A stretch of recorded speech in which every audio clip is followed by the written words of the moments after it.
All right, everyone, we're going to get started. My name is Kopacsi. With me is Steve Motts. Our talk is going to be on the MITRE attack framework. I guess really quickly, is anyone here, show of hands, familiar with the MITRE attack framework? Shit, we can't make up as much. All right, thank you. A little backstory. This has kind of been our personal journey into the attack framework. We are by no means experts, but Steve definitely more so than myself. I am management, so I am here for the quick introduction and then something pretty to look at for you, so enjoy. Thank you. That's my ride. A quick agenda. We're going to talk about why we're here, why we're going to discuss the MITRE attack framework, benefits, getting started, and then Steve's basically going to do the majority of the talk on a huge demo that hopefully will work on how to actually test the MITRE framework. A bit about myself. I had something more work-related than Steve had us other shit, so I had to put more personal things. So I like comic books, I like action figures and not dolls. I'm a huge fan of Deadpool. Steve, would you like to say anything about yourself? It's all up there. I like beer and I like keto. All right, works for me.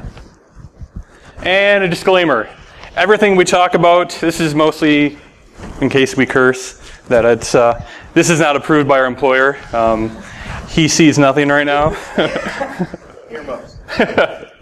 All right, so one of the main issues and one of the reasons that we're talking about this is us as defenders, the actual time for an adversary before they're defected on your, found on your network has slowly been going down. It's like, wow, we're doing a great job. Now it's only 100 days before we're actually able to catch someone.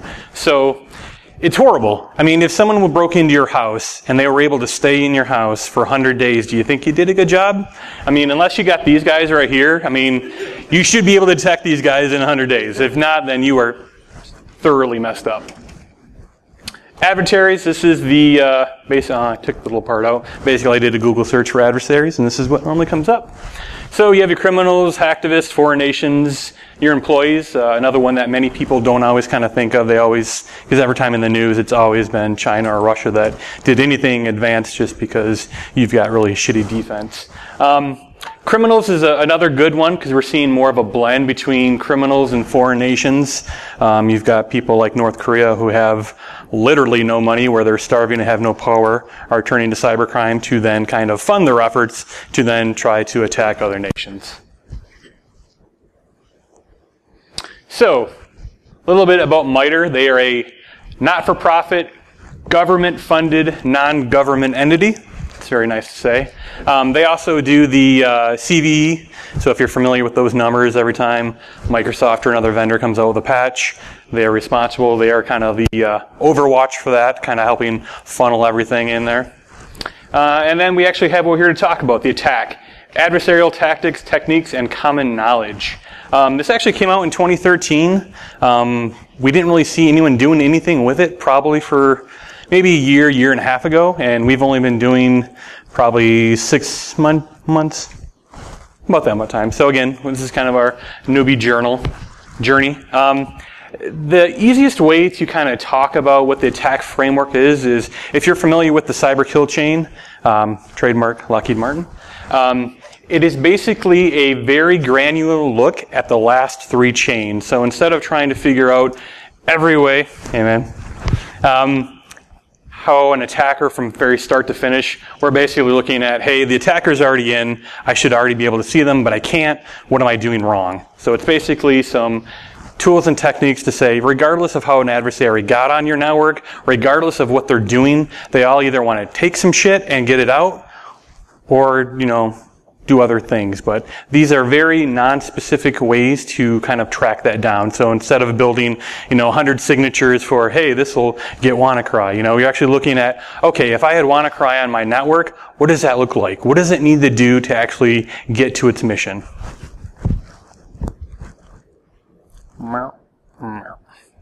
So at the very top, we've got the cyber kill chain, copyright Lockheed Martin, and you can see the actual MITRE attack framework is just the last 3 links. So basically, you've been owned, here's what they're going to do. It's kind of one of the reasons we started looking into it in the first place. We didn't really think the kill chain was, at least for our organization, very effective. There's things in the very beginning that it's really hard to find reconnaissance. So we were like, okay, we don't care about that so much as we care about our network being owned and trying to find them. Recently, though, MITRE did include the pre-attack into the attack, which kind of just puts the cyber kill chain back into scope. So more about that later. One thing to realize with the MITRE attack, it is a living document. It changes so far quarterly. They keep coming out with new tactics, new techniques. So one, it's very cool they're working on it. Really sucks when you think you have the spreadsheet done and then all of a sudden you have to redo it all, because what they'll do is not only add, they'll make changes, they'll move stuff around. So Steve's got a lot of fun in Excel. So again, the basic concept for the MITRE attack is assume compromise. You just don't know it yet. I know everyone's been hearing that. There is some debate whether or not you think that's more of a defeatist attitude, but for the scope of this talk, we're going to say that's what we think is going to happen, so you might as well be looking for signs of it. And the eye chart test. I can barely read it from here, so I feel bad for you guys. Not enough to do anything about it. But so you're saying, what is the MITRE attack framework? So this is it. This is a condensed version because it would have been even worse. But if you just go to the MITRE attack framework, you can actually look at this live on an HTML page and click around, or you can download various Excel documents and PDFs. So you've got the tactics across the top and then the techniques on going down the bottom in the rows. So they're trying to group similar type activities. So command and control. If piece of malware or an adversary wants to do command and control, here's the types of things that they're going to have to do that. Same thing with lateral movement. How are they going to accomplish lateral movement? So the whole point of the MITRE attack framework is to have many, many different detection methods for each of the actual tactics. So instead of saying, again, hey, I've got one, it's basically, we don't want to recreate AV. AV is the TSA of security, one bad thing happens and then that's all they ever look for, which is total bullshit.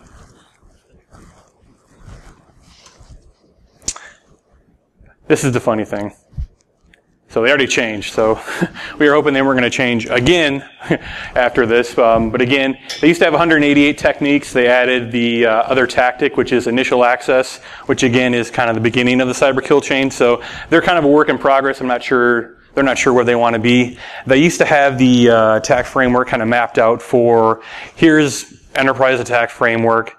It really included their breakdown of here's Windows attack framework, here's Linux attack framework, here's Mac attack framework. They basically combined it to make it easier, so they kind of just grouped names differently, but it's still the same thing. Like I said, quarterly about that we've seen for updates, so they're always changing, which is very good. And if you actually click on anything, this is actually what you'll see. These really do vary as far as content. The attack framework is not a magic weapon. It will not automatically do cool shit for you. You have to do a lot of research. It is a lot of work, but we definitely feel like it is worth it. The three main things are, it gives you examples of the actual known adversaries that uses TTP. So you can see, ATT&CK, Dragonfly, Bears, Lions, Tigers, depending on your threat intelligence company that names this stuff. Mitigation is what you can actually do to actually prevent some of these things from happening. And then over here, what we normally focus on is the detection. These are where that varies greatly. Some of these are very good nuggets of Yoda wisdom. Some of them are like one line, like, holy shit, that I don't know what that means, and if I did, I wouldn't need this. This one's actually pretty good because it's actually saying, hey, in a Windows event log, you want to look for this event ID. This will help you kind of identify it. So your mileage may vary. Some of these are much better than others, but there is a great community now that people are using this. A lot more of the EDR vendors are actually going this route, actually putting the MITRE attack framework into their software, as well as MITRE recently announced kind of a, hey, EDR vendors, if you want to send us your product, we'll actually map it to the MITRE attack framework and tell you how well you do. Many of them chose not to for various reasons. The last one is this references here. Seems kind of odd because it's at the very end and there's hardly anything here. This is really good information because this is additional security research that other people have done on these actual type, either the TTPs or the adversaries. So you can actually go in there and say, okay, someone actually took some more time to look at this certain attacker and adversary and further examine their IOCs for you, so you have that information in one place, just because this thing would be, you know, a Harry Potter novel instead of this condensed page. And the benefits. So I talked about this. Hopefully the results will be out later this year. They'll be very interesting. So you can hear all of your chosen EDR vendors, what they've told you before, and how it actually turns out in the real world. The main thing for us is it identifies gaps. We're able to now do monthly tests that Steve is going to show you how we've automated that to actually make sure our detections are built and they're working as expected. This is also another way just to do, I believe Jim called it unit testing of your security controls. Copyright Jim Beachy. But again, it's one of the things that we've actually had some issues with is, you know, based off our current incidents we've had, we know that we should be able to detect A. Well, 3 months later, we weren't able. What happened? Why did our tool fail? So what we're able to do with the MITRE ATT&CK framework and some open source software is actually make sure on a monthly, quarterly basis that all of our detections that we've built, we know are properly working and will detect the exact same thing, the exact same way every time. The other reason I would say this is we kind of started looking into this. My responsibilities at Consumers Energy is the cybersecurity incident response team, which also encompasses vulnerability management, pen testing, and the red team, which is for me great because I get both teams and you get different kind of opposing views on how things should go. Hence purple. That's right. But one of the things we've seen in the past is when the red team has done some engagements that the blue team isn't aware of, it can become a little hot-tempered. You know, people feel like, I just got screwed over. Why did you guys do this? And then, you know, Jim's in like, why did you guys not detect this? And it's like, sorry, you know, our tool didn't work. I already gave our tool vendor some shit early, so I hope they're around still. Thank you. But this was a great experience for more of the purple team, where the red team and the blue team, we all sit together. We're able to just kind of work really a lot more harmoniously.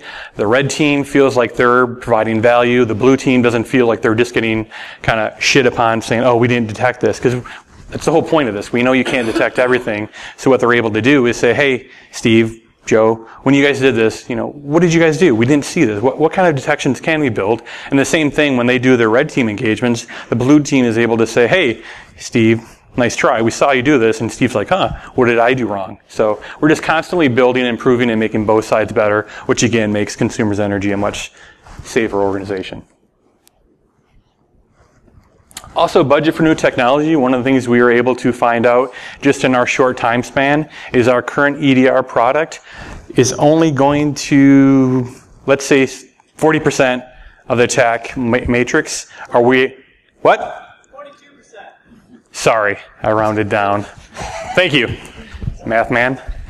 So roughly 40% of the entire MITRE ATT&CK framework we're able to do with our current tool set. So what that allows me to do is either tell Jim, hey, we need more money, or we need more resources to build it internally. So the biggest thing we're going to be looking at is ELK and Sysmon.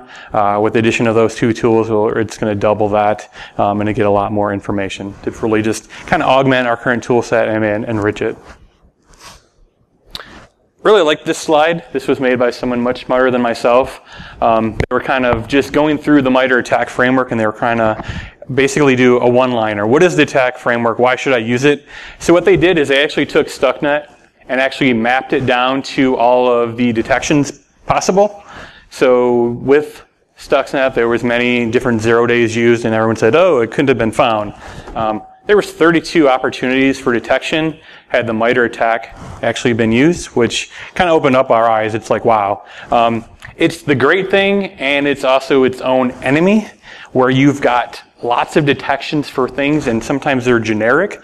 So again, dependent upon your environment, some things may only hit when something bad is happening. PowerShell. If you use PowerShell, if your IT department uses PowerShell, one, you'll find out if they use PowerShell using this, but two, there's a lot of tweaks you have to make. This is not a, hey, we're going to sit around for the weekend and, jam this baby out. This is probably an 18-month journey for us, and that's just based off our 6-month journey. We know how much longer we have to take. The other thing I wanted to add, it's been blurred out to protect the innocent. We're huge believers in Kanban, and this has helped us out tremendously with the MITRE ATT&CK framework. So the way we basically use this tool for visual management is every time we put in a new T code, which is a new technique, basically gets signed to someone on the blue team. They actually start working on it, so it'll be moved into track. And then as soon as they believe they actually have the detection worked out enough, they basically put it over here to validate, and it gets assigned to a red team member, who then actually goes through and said, hey, I just lit you guys up and nothing fired.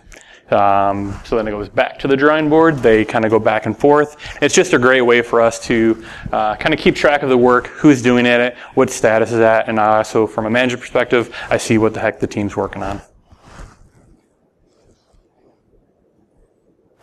This is Steve's portion, but I just want to add one thing before I shut up. One of the things that we did originally, we took the MITRE ATT&CK framework and we basically just sat down as a team for about a day and said, here's all the techniques, here's all the tactics, here's our tool set, and we just kind of did more of a qualitative kind of talk. Hey, are we good? Are we bad? Are we poor? And then we had certain criteria of why we are that way. So, do we have the data at all? Okay, well then we're poor. Do we have automated capabilities across the environment to get all that data? Okay, maybe we're good. The funny thing that we learned was we were definitely much more harsher on ourselves because we were like just hitting poor, horrible, really shitty. And then we actually, doing the testing, found out that in many cases we were much better. So that was good, but I think that's kind of just the way a lot of very technical, highly capable people are. They always are constantly thinking they can do better. So I will shut up now. Can you hear me? Is this thing working? All right. So Christian told you about the why, the who they are, and what it's for. I'm going to tell you how to do it. And again, I am not an expert at this by any means. I just have a lot of work in it lately. It's a great tool. There's a lot of frameworks that have come out lately, whether it's 20 critical controls. I've been through the gamut of frameworks. I will tell you, in my honest opinion, this one puts the rubber to the road because it actually, if you take the time to review it and implement it, it will help you greatly once you realize you're compromised. Again, a little bit to Christian, what he said earlier. They just did add in April of this year initial access, which is a vector which you could think of is the pre-attack. There's a little differences. I do apologize. I hope the demo works. And it is going to get a little technical. So for those that aren't too technical, sorry. But I got to show the value. So the first thing you start off with is a scoring system. It's imperative that you sit down with your team, your management, whoever, and figure out your scoring system. You're going to set criteria for measuring the effectiveness of your tools, whether it's EDR, antivirus, your SIM, whatever it might be. And then create a rating system. Typically, in our environment, we go from 0 to 5, and we have color specific to match that. 0 means none, bright red, all the way to a 5, which would be a bright blue. Again, and you'll see why the colors are important here in a minute. Because management loves colors. I'll just be honest with you. That's the real reason we have colors. Yeah, and unfortunately, the big boss is in here to see all this. So you're creating a heat map. So the first thing you're going to start with, as Christian alluded to, you're going to start with your team.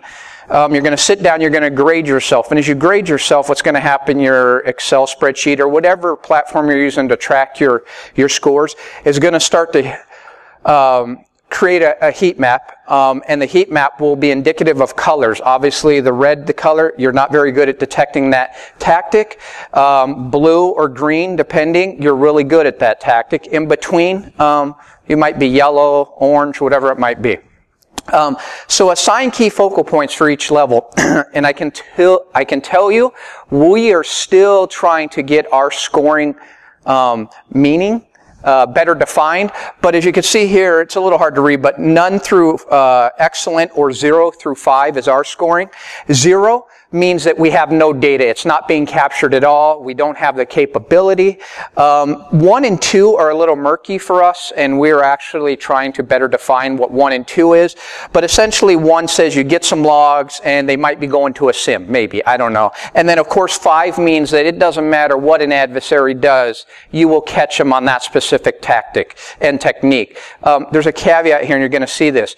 For each technique, there could be 100 ways to do something. And trying to capture all that, one of the things that I've noticed with MITRE is they have a great reference, as Christian alluded to. But again, someone, if you're on Twitter, you will see the Subtees and the Tifkins of the world coming out with new ways to circumvent some of the security tools on how you might catch them. Pay attention to that. I just saw a great one on WMI yesterday that we thought we were watching WMI pretty well, and that got completely blown out of the water because there's another way to invoke WMI. So this is a heat map. This is not ours. This is an example, but this is what you might start with just to give you a color perception. And the numbers here, depending on the number, obviously light up. So 0 should be bright red. As you get higher in the number chain, it gets a little lighter, and eventually you'll turn into something like this, a blue. So your goal is to reach the blues or the greens, however you determine you want your colors to look. This is the big one for management. And actually what's really nice about a trend chart is it really tracks your progress as a team and also as it relates to MITRE. We good? All right.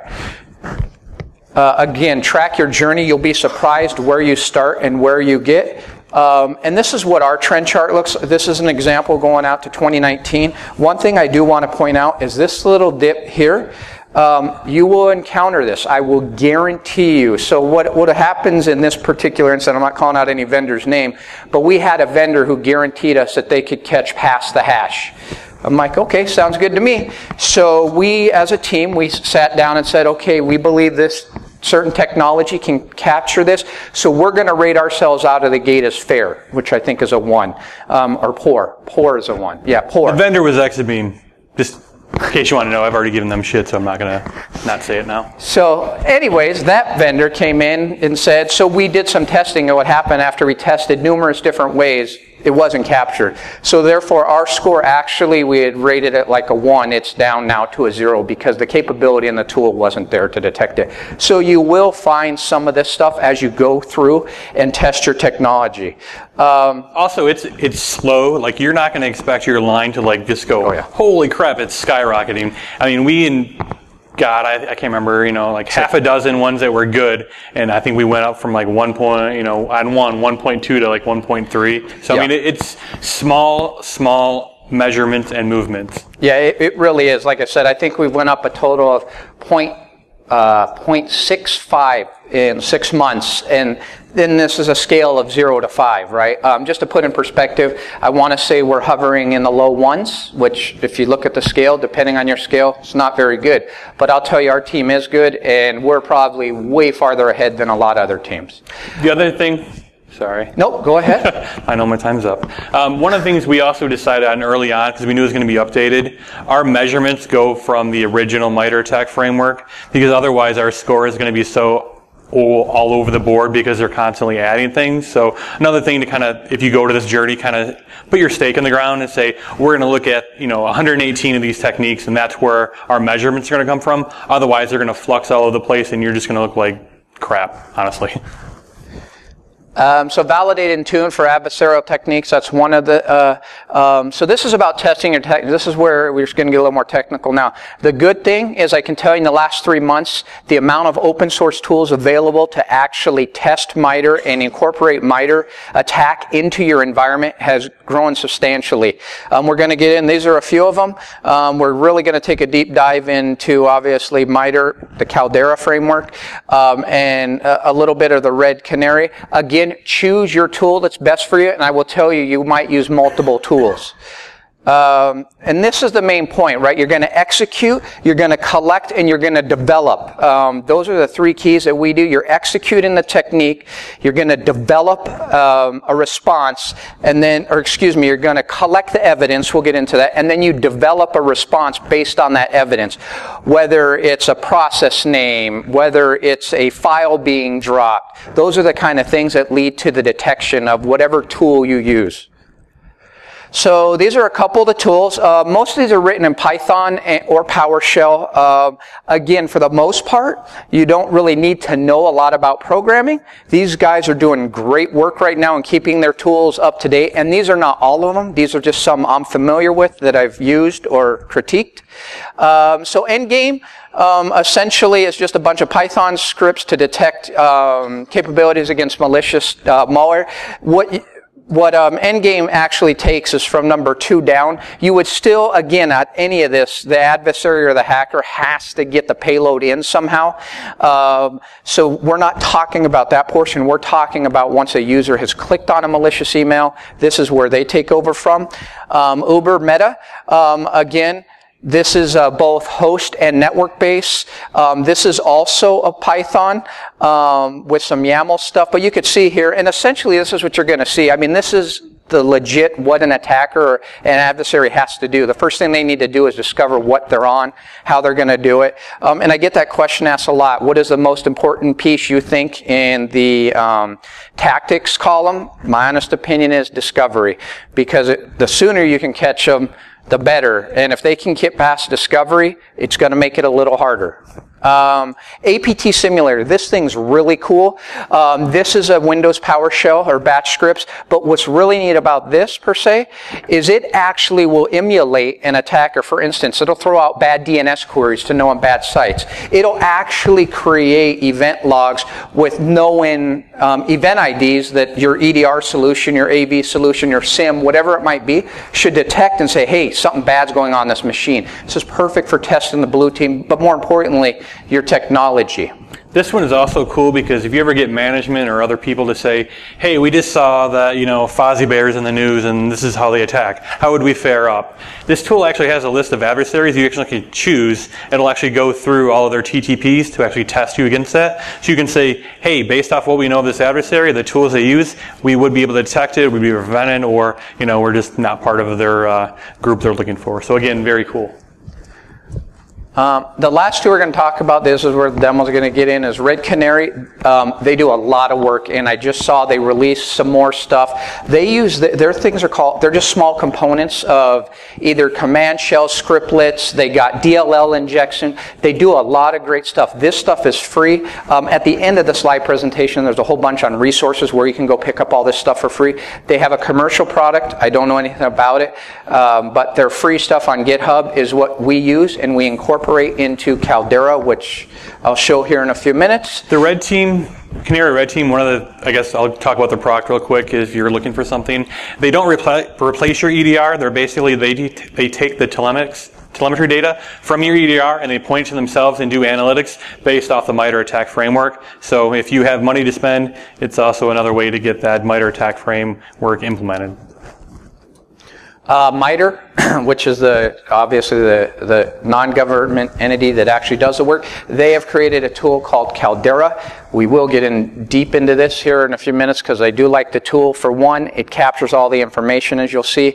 A couple things about it. There's some caveats. The actual software itself only runs on Linux, but to actually use the Caldera agent and the software, it needs to be installed in a Windows domain environment.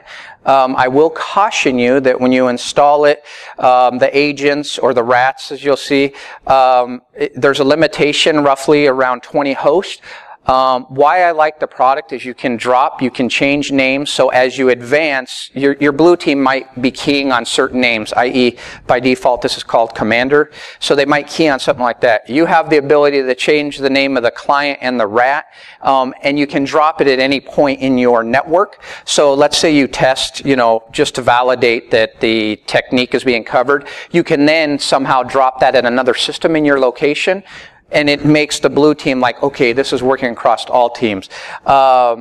There's 30 techniques built in. However, if you know a little Python and you can copy a code, which I'll demonstrate, this can be increased greatly. What we have done, or I've started to do, is I've taken the Caldera, or the red team canary chunks, and started incorporating that into Caldera so I can increase the automation within the tool. It uses a Windows agent, works on either 32-bit or 64-bit, and the agent itself deploys a rat, and anyone who knows anything, typically adversaries are installing rats. Obviously, they need some communication inbound and outbound of your network. And then the really, really cool thing about this is it captures the artifacts. And you can see here the steps taken by the adversarial technique, the data collected, PIDs, etc., and we'll get into that. And then what you can do is you can match this back to your technology and validate, hey, I saw, according to this, PID 1234 got started. You can go to your EDR solution and say, yep, I see PID 1234, and this is what I saw coming out of it. So that's one of the reasons I value the tool, is just the data feedback we get. All right, so we're going to quickly go through this, and I'm going to blow through this part because I'm hoping that the demo works. But essentially, there's three main components of Caldera. You have the operational step, you have the action, and then you have the parser. The operational step is the meat and potatoes of the solution. It actually takes the step, i.e., let's just say you want to do discovery. You write a step. The step then invokes the action then invokes the parser, which then displays the information back at a high level. Commands, these are what the step initiates. So the command, for instance, and this one, that's not here, but it might be NBT stat. It might be the command someone would run to figure out what domain they're on, maybe a user that's logged on, those kind of things. And then the parsers, this is what then displays either the information returned to the adversary or an error message, depending on how you configure it. Just a couple things. If you're going to use Caldera, word of caution, if you create your own steps and also commands, uniquely name them, because I'm told when they update Caldera, they overwrite names. So if you have a step or a command that's named the same as theirs, you will lose your work. I personally haven't done any updates because we're building our own internally, but just a word of caution. Breakdown of the steps. These are the parts of the steps. We're going to go over this in a little bit, but you have a description just saying what it's for. A tag. So this is important because this is displayed in Caldera. So you know exactly what technique you're using and tactic. So here you can see on this one, this is T106, and it's part of the discovery tactic. And it also does T106 and execution. More of it, just a display name, preconditions. This is what it takes for this step to execute, meaning what's needed. And then the post condition, what you're going to get back after you run the step. Description and action. The two key things here, every step must have a description and an action function. Without that, the agent won't operate correctly. And then the command breakdown. So the step initiates the command. The command is what you would expect the adversary to run should he gain access to your system. In this instance, you can see this particular command here is running NBT stat with a -end. So this will be passed to the command line. That command line will be ran, and the data will be returned back in the parser. And this is essentially what this is saying, is that, hey, show me, this is looking up domain groups if you're not familiar with Windows, show me a space, a couple letters or numbers followed by the group. That'll tell you the domain that the system's on. So this is the one we're going to try to demo. So here is an example of Atomic Red Team. This is T107, which is a system service discovery. And we are just going to take one little piece. I mentioned earlier that, you know, Red Canary and a host of other open source tools there's so many different ways to do something. Literally, this is a big list of how to determine system services that are running on your system, and you can see there's a plethora of them here. We're just going to take the SC query state all, just because I don't got a lot of time. I could spend hours doing this. As an example, this is where I hope it doesn't fail. Give me 1 minute.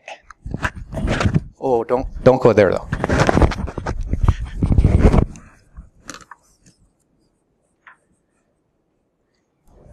One other thing to mention quickly is on some of the techniques, they actually span multiple tactics.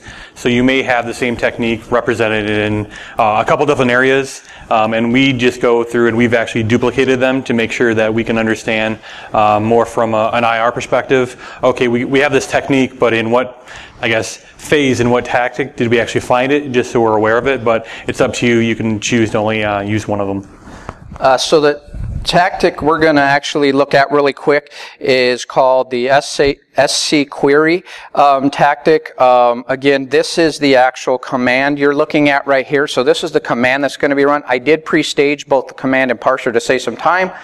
But here is the step. That was the one that I initially showed you about. Essentially, it's just saying, again, there's the description, what we're mapping to, and you'll see why this is important in a second. And then what is required for this to occur. Again, all Python, so if you don't have a lot of Python experience, the good thing is you can do a lot of cut and pasting, and then just make a few little tweaks to make it your own. Steve is a manager. I don't know what SC query does. Do you want to explain that? SC query will query the local machine to see what services are running. SC query all, which we're going to run, will actually return a list of all services, both started or stopped. You can figure out why an adversary might want to know that, i.e. if there's an EDR solution running, what AV they're up against, those kind of things. So, if everything works right... Huh?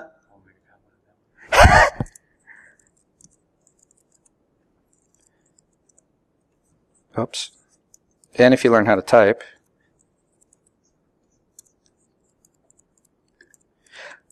All steps, just so you know, in Caldera are kept in the operation underscore steps PY. So what's happening here, what Caldera really looks like before I actually include this, is to start Caldera, your VM has to work. Oh. Why is it not working? And that's why your demos... Oh.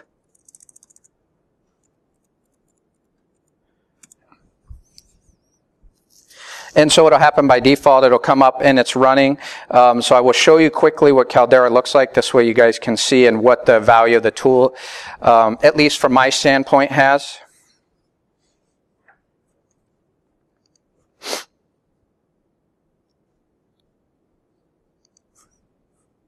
Of course, Firefox always wants to update too right in the middle of something.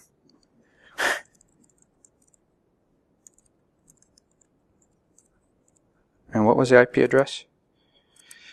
That's a great question. 11.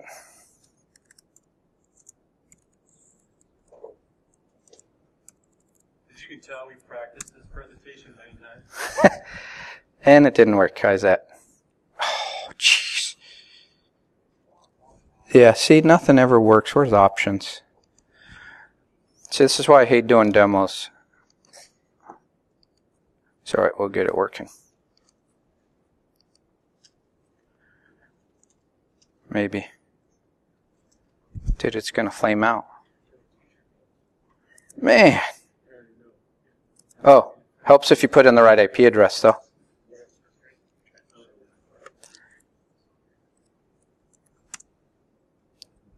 There we go. Yeah, don't do this. Obviously, you don't want your end user just hitting add exception, but for my case, we're good. Do as we say, not as we do. All right, so what you have here, we'll just go over the basis of Caldera. What's nice is hopefully this comes up and I can see connected agents. Great, it's not going to fail. So just real quick, all this is saying is that I have one agent connected right now to the Caldera system that's preloaded with the Caldera agent. The agent will be used to deploy the RAT. So in order to do this, I'm going to create a... they're called adversaries. One thing that's really cool, here's the attack matrix built into Caldera. The green means that they have coverage for that given technique. As you can see, there's a lot of missing green. The one we were looking at that I was going to show you is system time. Right now you could see they only have net time built into here. I'll show you another one I built. So we will go into create an adversary. We're just going to call this Converge demo. And we're going to pick a step. I'm going to pick one that I have created already, and we're going to do this WMI service. And you could tell it's going to, this part of the tactic or technique covers both T11 or T107, which is discovery, and execution. Once you have that selected, you just hit submit. The network I've already set up, operations, there should be none. And we're going to create a new one. Demo. We're going to select the system that I had just shown previously, which is Converge Demo, the demo net, and then the PC, which is my PC. A lot of other stuff here you don't need to know, but I'm going to bootstrap the rat with the agent. And when you hit submit, this is where the power, if everything works. Oh, yes, please work. Please, yes, all right. So if everything works correctly, yay! So what you have here is just an operational overview of what happened, the PC. The important piece is on the right-hand side here. The first thing is the steps. So these are the steps that an adversary would take based on the technique I just ran, which was WMIC. And if you click on this, this is what is returned to the attacker. So essentially, I ran WMIC service, get services, and you could see these are all the services that are either running on my system or stopped on my system. Very good information for discovery. And so that's the first list. Very important. It just tells you visually what the attacker is getting back. The real cool stuff to this is the jobs and the artifacts. The jobs show exactly what was started, how it was started, the rat associated with it, along with some PIDs, and if it was successful. Instead of reading through all this gibberish, MITRE was really good in that they created this artifacts page, which you'll spend a lot of time on. And essentially, this is the stuff that you care about as you're doing your testing. And the key artifacts, obviously, are the PID. You have a PID for the rat, so that would be the remote authentication tool or attack tool, whatever you want to call it. The PC tag it operated on, and the authority of the system. I will throw something out here. If you're going to do this in your environment, this is a local system, you want to ensure that the account you're using has domain privileges. The reason that is, it's what's really cool about Caldera. It can take a step and chain a bunch of steps together. So let's say, hey, I do system discovery or service discovery, and then I see, hey, there's something running as Steve on this system. It then can try to get credentials. If it gets credentials, and these are all built into the attack platform, is it will then try to pivot off another machine. So that's why if you're running this in an enterprise environment, use some creds, not domain creds, because again, this is what bad guys do. Not that there's any malware in it, but if you don't know what you're doing, the potential exists that you could stop a service that's important on a system. One of the cool things about that as well is, instead of going through all, 200 techniques, which is great because you can then actually map out and say, these are the ones we can do. I mean, this is obviously a lot more realistic of what an attacker is going to do. They're not going to do one, then stop. Do another one and stop. They're going to go from start to finish and see where they can go. So this is a lot more realistic way to actually run the tool. And the good thing about it is you do, like, let's say remote service discovery, depending on your SIM, you might have threshold levels set up to detect, because there's a lot of noise. WMIC runs a ton in enterprises, and you're going to see that. So a lot of tuning takes place. However, attackers aren't going to know that type of stuff. They're going to know that there's probably someone watching. So you can, depending on how fast, there is jitter built into this, so you can daisy chain the attack techniques to give it a little timing difference, so you can either see if your SIM or whatever is detecting it. And the last thing that we really care about is 11380 in this particular example, and what that is the PID that matched when I ran WMIC remotely. So what should have happened, your EDR solution, if it's worth its weight, it should have captured that from a process named command.exe, someone spun up WMIC with the PID 11380. If you go to your EDR solution, hopefully you see that, yep, sure enough, I see PID 11380, and they ran WMIC service all. Why did that run? So this is the reason I like Caldera. Again, a lot of tools, a lot of preferences, but it's just visually, it's great to go compare the tools quickly. And with that,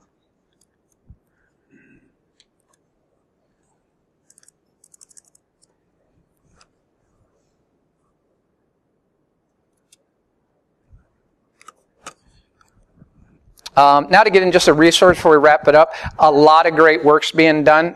The guy on top, Roberto Rodriguez, Cyber War Doc, one of the smartest dudes I've personally met. He writes a shit ton of stuff for MITRE. If you haven't checked his stuff out, these heat maps, these things I've showed you, literally I've taken them from him and I've customized it to R. He recently has just released something called HELK, which is for blue team hunters, that incorporates a lot of the MITRE stuff built in. Red Canary, obviously I showed you. MITRE Caldera. If you don't follow at MITRE Attack, and you're going to get into MITRE, you should follow them, because that's when you realize they've updated their framework and you got to go do more work. So good stuff to follow. Endgame, Uber, and APT Simulator. One other thing is Fagawi at 72. I will start posting the stuff I've been writing up on my GitHub, so that you're more than welcome to take the Python if you do go down this route and incorporate in your stuff to save you a little time. And I would love to see if others get into it, do the same thing. Maybe we could knock out, because like Christian alluded to, there's 200 and some techniques, and obviously we can't write those, not one person. I mean, there's a lot of great work going on, but even with Caldera, or Red Canary, I think they're up over 80 now, so we're not even covering half of techniques that have been seen by other adversaries. And with that, we will shut up and take any questions. One thing I did want to add, one of the resources we did not add because in our testing they were not ready for prime time, there is a distribution called Red Hunt, which basically includes Red Canary, includes Uber Meta, APT Simulator, MITRE. But there's a beta and there's a alpha, and neither of them really worked for us. So at some time, it seems to be cool. They're trying to be basically a Kali, but for the actual MITRE attack framework. So it sounds very promising, but not so much right now. Yes, sir. Have you tried Detection Lab? Have not. It's similar to that. It uses Vagrant, automatically sets up your domain and agents, and uses Caldera. So it's like all-in-one. You issue one command, downloads everything, sets it up, so you can do exactly what you're doing. Oh, nice. Cool, okay. Thank you. I will check that out. Yes, sir. Yeah, so this is great work. I've been doing a lot of similar stuff. I've been given the framework, and Christian said something about the references, right? And a lot of them, they reference application whitelisting. And I was wondering if your thoughts on that, if you think it's a propaganda or a panacea. I was wondering, maybe, what you think. No, I wrote that reference as a legend, but... No, actually, Sands just did the Blue Team Summit, and that was one of the things they kind of talked about, is like, MITRE attack framework is great, but if you do application whitelisting, you get to block 80% of the crap anyway, so is it really worth it? But yeah, so application whitelisting is great, but again, not everyone does it, and people that do it don't always do it right, so you can't really put all your eggs into that one magical basket. And I will just comment on that. 99% of organizations whitelist PowerShell. And guess what? I'm going to get by whatever you do unless you're doing signed certificates. So, yes, sir. One question, please. Come on. First of all, great presentation, very helpful information. You alluded to how we could get a copy of this work. Would you just reiterate that, please? What's that? How can we get a copy of this presentation? Yep. I'm hoping the guys here... It'll be recorded and back up, but... You send me look at Fagawi 72. I'll be more than happy to send you the presentation if you need it. On top of it being recorded and being, I'm assuming, posted somewhere. I'm InfoSec Pimp if you want to talk about Deadpool. Yes, sir. Can you go ahead and just put up your contact slide again? Yeah.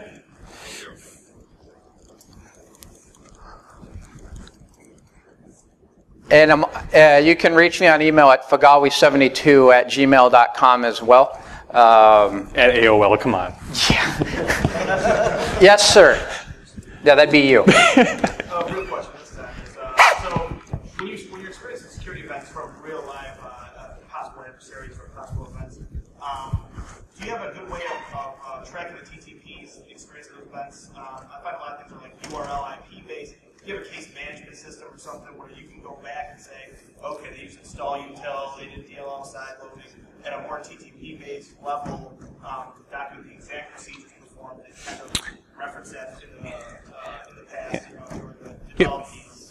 We use Fast Instant Response. It's an open source ticketing system currently.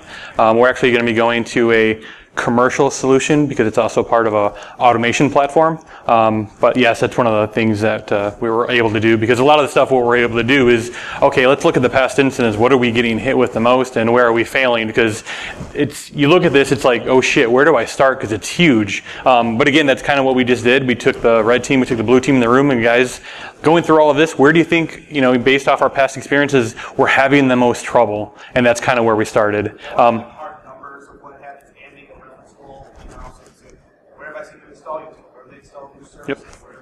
Yep. Instead of IPs. Yeah, because those are stale and worthless. The other thing we've done is we've really taken the MITRE ATT&CK framework to, it's kind of like our Bible now for like the T codes and everything. So any SIM offenses, any other tools that we have, we try to map as much back to the MITRE ATT&CK. And if it doesn't map exactly, we just kind of use the same thing, but we have custom codes to try to make sure that we're all kind of speaking the exact same language. Regardless of the tool set, we're mapping to a certain type of adversary or attack method. Yep, and one of the other learnings we've seen is that you're going to realize you thought you knew your network and the systems and the applications that run on your host system, and then you're going to see you really don't. Again, you're going to have a lot of exceptions for given types of tactics and techniques, but hopefully through that you'll learn what is normal on a system and what's not. So. You have trouble doing detection mechanisms. They list them as it looks easy, but it's actually very difficult. It's very hard.